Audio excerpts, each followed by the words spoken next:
370 Ukrainian drones just crippled Moscow. Nobody saw it coming. Operation Silent Thunder. At 08:48 a.m., Moscow, a city that once felt untouchable, went dark. In a single coordinated strike, 370 Ukrainian drones filled the skies over Russia's capital. No warning, no radar alert, no missile launch detected. The mission was codenamed Operation Silent Thunder, and it lived up to its name. In less than 10 minutes, Ukraine delivered one of the most daring, most technologically complex strikes in modern military history.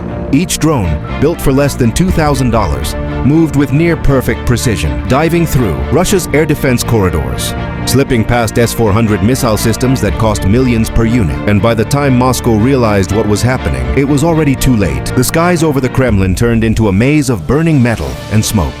A 500 billion defense network crippled by drones that cost less than a family car. This wasn't just an attack, it was a message, and the world heard it loud and clear. Weeks before the strike, deep beneath the Ukrainian countryside, a team of engineers and tacticians worked in total silence. No phones, no internet, no outside contact. The operation had to remain invisible, even to Ukraine's closest allies. The concept was simple but revolutionary. Overwhelm Russia's radar and interception systems with a swarm too large to track, too fast to stop, and too cheap to counter.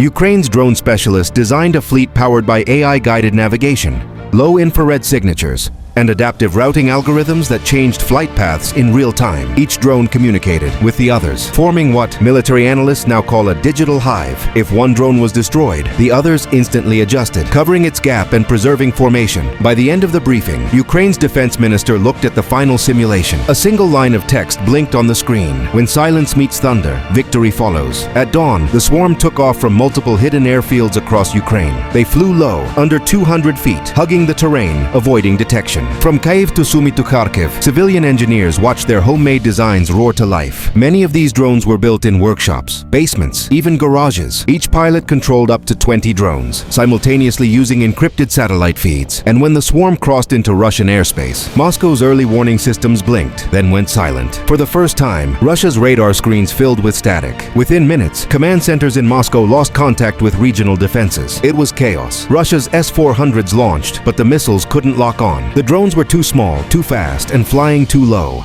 By the time the air defense network recalibrated, Ukraine's swarm had already reached its targets. A communications hub near the Kremlin, a power grid substation feeding central Moscow, a radar installation guarding western Russia, all hit within seconds, and then silence. Power outages rippled across Moscow, air raid sirens wailed, and the world watched, stunned, as Russia's capital city dimmed live on satellite feeds.